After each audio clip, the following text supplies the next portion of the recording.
Ever feel like you're just constantly battling to stay ahead? Mm-hmm. And I'm not talking about like some video game boss fight here. Right. I'm talking real life, Yeah. career goals, relationships. Yeah, those are big ones. Maybe just like figuring out how to fold a fitted sheet. Oh, man. That's a challenge for the ages. Right. Yeah. What if I told you there's like this guidebook out there Uh-huh. written by, get this, a legendary swordsman. Okay. A guy who like lived and breathed strategy centuries ago. All right. I'm intrigued. Swordsman, strategy. What's the book? That's what we're diving into today, the Book of Five Rings by Miyamoto Musashi. Okay. I've heard of it. Now, this isn't just about like how to win a duel, though. Right. It's about mastering any challenge life throws your way. Okay. So like broader life lessons hidden within samurai wisdom. Exactly. Cool. So Musashi, he divided his book into 5 sections. Okay. Earth, water, fire, wind, and void. Ooh, void. That's a loaded one right there. Right. Each one kind of tackles a different aspect of strategy and self-mastery. Interesting. So he links those two together, the strategy outward, mastery inward. Totally. And, he even claims to have never lost a duel. Yeah, that's a bold claim. We might have to unpack that a little bit later. It's definitely worth a closer look, yeah. But first, let's get into the good stuff. All right, let's do it. Okay, so the Earth book. The Earth book, okay. It's all about perspective. Perspective. Yeah. Musashi uses this example of a carpenter. Okay. To build something great, Yeah. you got to see the entire design. The big picture. Right, the big picture. Yeah. But also be a master of each tiny detail. So it's both, the zoom out, A&D, the zoom in. Totally. It reminds me of like when I tried to bake a cake without following the recipe.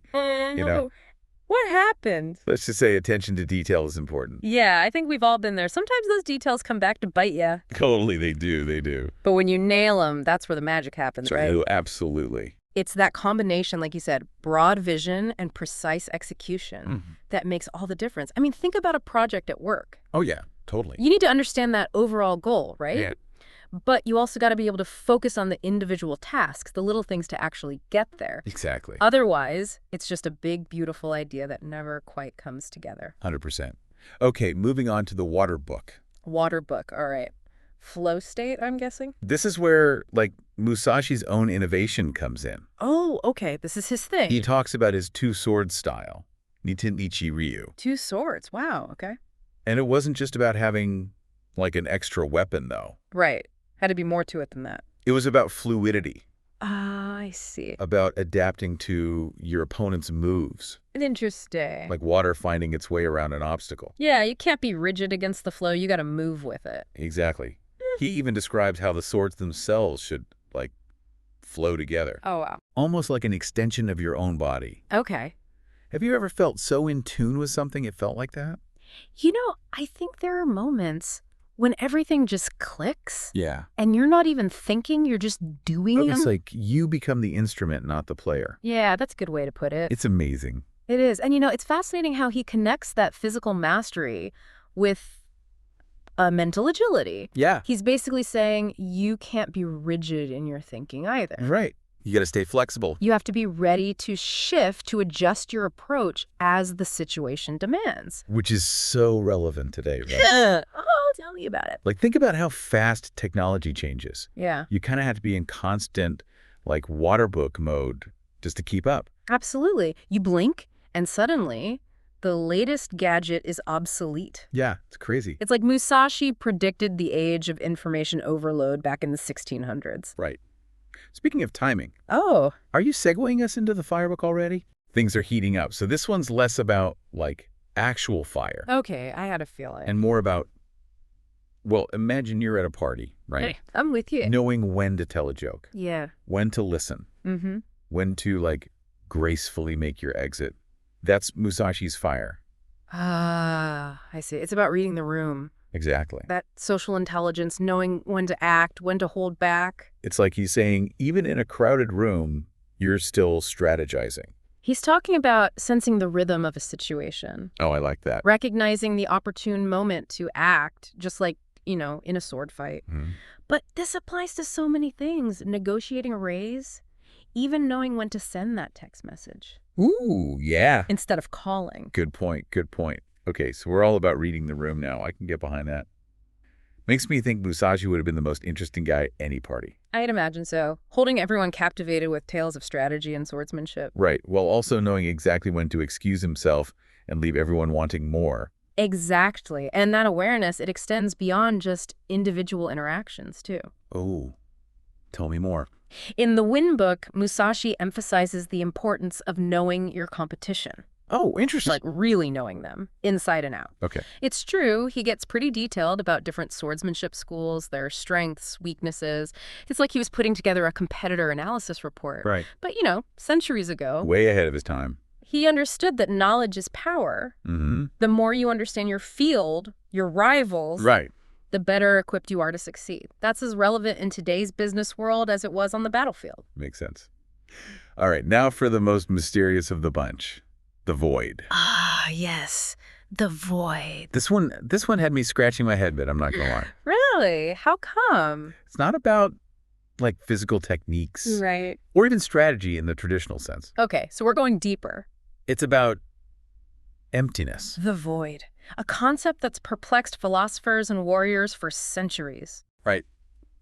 Help me out here. Well, the Book of the Void is where Musashi, he dives into the philosophical core of his approach. Okay. It can feel abstract, but it's also where his genius truly shines through. Okay. He's not talking about, like, literally emptying your mind, Right. but more about cultivating a state of mental clarity, a space where, preconceived notions and biases, they just kind of fall away. So it's less about knowing all the answers. Yes. And more about being open to different perspectives, new possibilities. Exactly. You're starting to get it. Okay, I think I'm starting to get it. Yeah. But how do we actually apply this void concept in everyday life? That's the million-dollar question, isn't it? Right. It's not like we can just, like, walk around with empty minds all the time, can we? Well, maybe that's a challenge for another day. Maybe so. But it's more like, creating a blank canvas in your mind. Okay. Then instead of approaching a situation with, like, predetermined solutions, you're more open. Open to letting those more creative, often more effective approaches just kind of emerge. Okay, I'm starting to see how powerful that could be. Yeah. But how do we actually apply this void concept in everyday life? Right. It's not like we can just, like, walk around with empty minds all the time, can we? That's where Musashi's emphasis on constant training comes in. Oh, okay. And not just, like, physical training, Right. but mental and emotional discipline as well. So it's, like, more holistic. Exactly. He'd probably say it's like, practicing your swordsmanship, even when you don't have a sword in your hand. So always be prepared for that surprise duel. Something like that. Just kidding. But I get what you mean. Constantly challenging your assumptions, being open to new information, that kind of thing. Right. And that's what makes the Book of Five Rings so fascinating. It bridges the gap between, like, this ancient warrior wisdom Right. and surprisingly relevant advice for, well, navigating a meeting at work or having a tough conversation with a friend. Speaking of which, let's dive into some practical applications of Musashi's ideas. Okay. Sounds good. Starting with relationships. Relationships, all right. Always a good one to tackle. Because who couldn't use a little ancient wisdom in that department? Right. Especially in our modern world where communication can be so, like, fragmented, Totally. Musashi's emphasis on clarity and directness, it really stands out. Yeah, he actually says, and I'm quoting here, words should be spoken in a way that leaves no room for misunderstanding.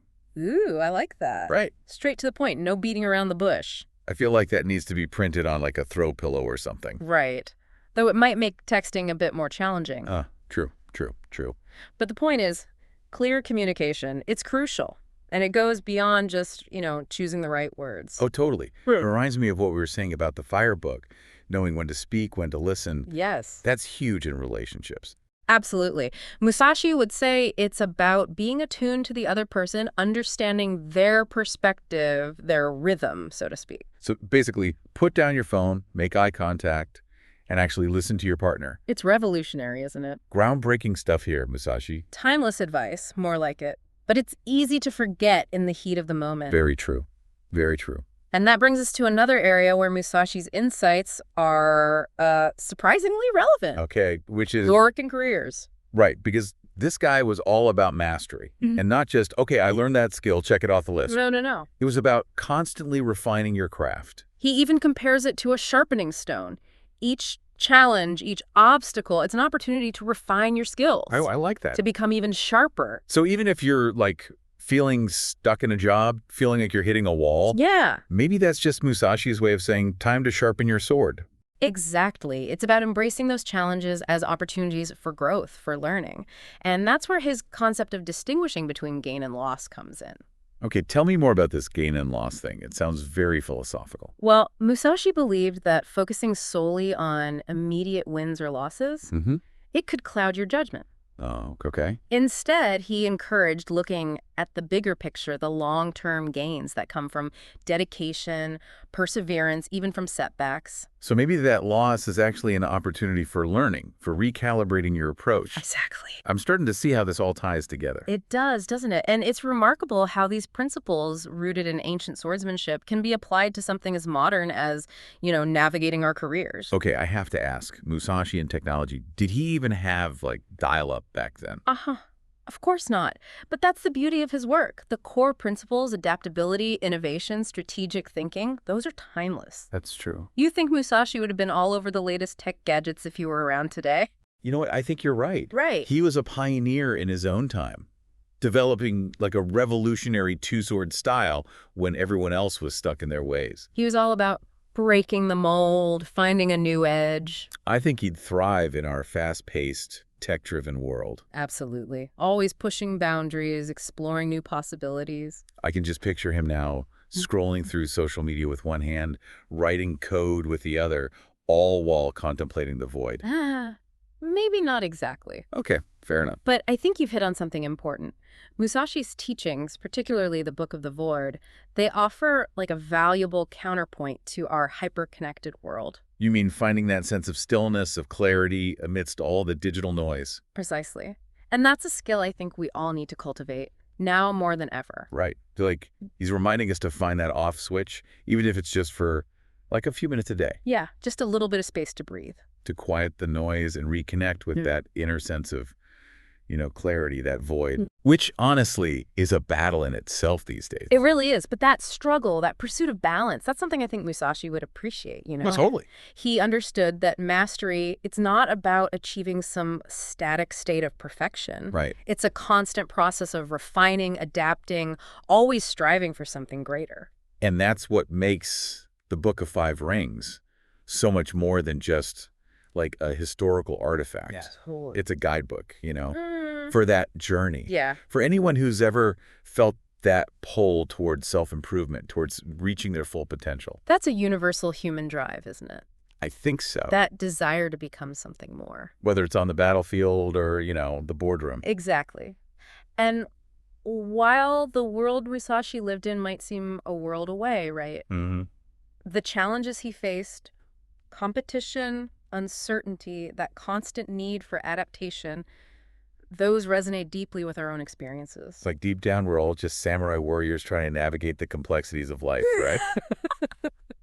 Minus the whole sword fighting thing, thankfully. Thankfully, yes. Yeah. But in all seriousness, I think that's what makes Musashi's work so enduring. It speaks to something universal within us. Like what?